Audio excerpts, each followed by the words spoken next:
students, welcome to my YouTube channel.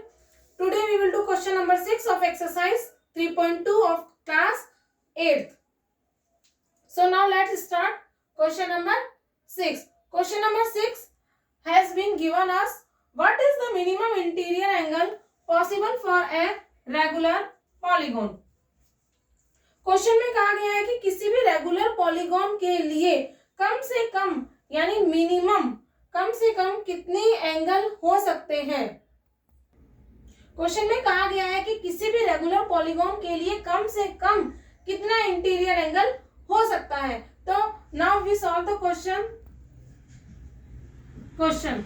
देखो, जैसा कि हम जानते हैं कि किसी भी इंटीरियर एंगल का जो सम होता है वह होता है 180 डिग्री. नाउ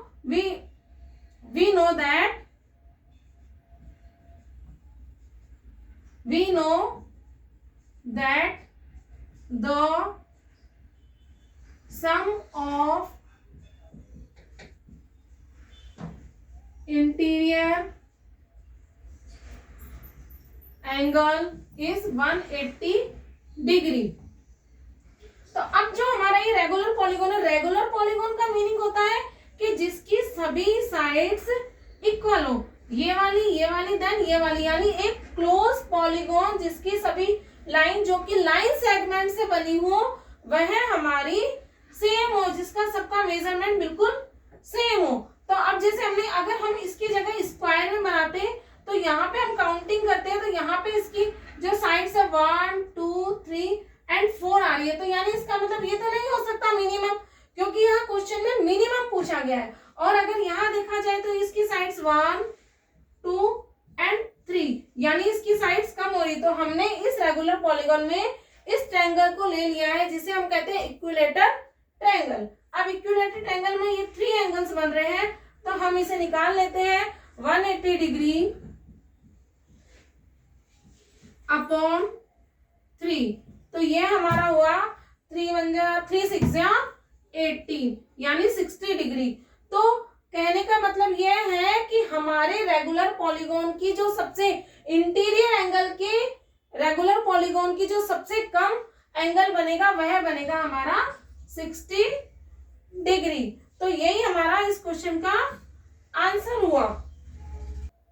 तो ये हमारा क्वेश्चन नंबर ए कंप्लीट हुआ. अब हम करते हैं question number B. Question number B हमें दिया गया what is the maximum exterior angle possible for a regular polygon. इस क्वेश्चन में तो हमें इंटीरियर एंगल पूछा गया था और यहाँ पे एक्सटीरियर एंगल हमें पूछा गया है कि क्या एक मैक्सिमम एक्सटीरियर एंगल बनाना है तो वह कितने एंगल्स का होगा. तो हम देखो इसे एक बार इसी ऊपर वाले पॉलीगॉन के अकॉर्डिंग हम कर लेते हैं. ये हमारा हुआ एंगल. नाउ तो हमारी इस एंगल की जो वन साइड आई हमारी, ये आई हमारी 60 डिग्री.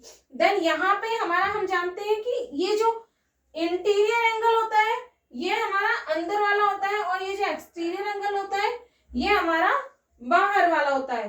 तो ये बाहर वाला जो एंगल है इसको और इसको इन दोनों को मिलकर के हमारा एक लीनियर पेयर बनता है जो कि हमारा 180 डिग्री का होता है.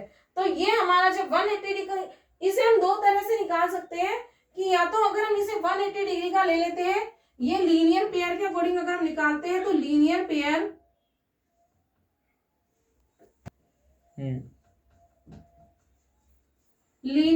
के अकॉर्डिंग अगर अपन देखें तो 180 डिग्री माइनस 60 डिग्री तो हमारा आ जाता है 120 डिग्री. तो नेक्स्ट अगर हम इसको इसी तरह से देखा जाए, अगर हमारे को एक्सटीरियर एंगल निकालना है तो हमारा जो एक्सटीरियर एंगल होता है तो एक्सटीरियर एंगल का सम होता है हमारा sum of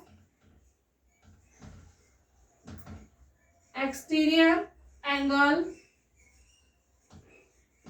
is equal to 360 degree. जो एक्सटीरियर एंगल का सम होता है वह हमारा 360 डिग्री होता है. तो हम इसी की तीनों डायरेक्शन के अकॉर्डिंग हम इसका मेजरमेंट निकाल लेते हैं. 360 डिग्री अपॉन 3, तो इसे हम करते हैं 3 1 जा 3 3 2 जा 6 यानी 120 डिग्री. तो यही हमारा इस क्वेश्चन का 360 को जब कट किया तो ये हमारा आया 120 डिग्री. तो हमने अगर इसको इस तरह से निकाला तो हमारा इसे हमें पता चल रहा है कि इसका जो मेजरमेंट आ रहा है वह आ रहा है 120 डिग्री एंड इस तरह से निकाला। अगर हम इसे एंगल के ले लेते तो तीनों डायरेक्शन लेकर के हमारा आ रहा है 120 डिग्री।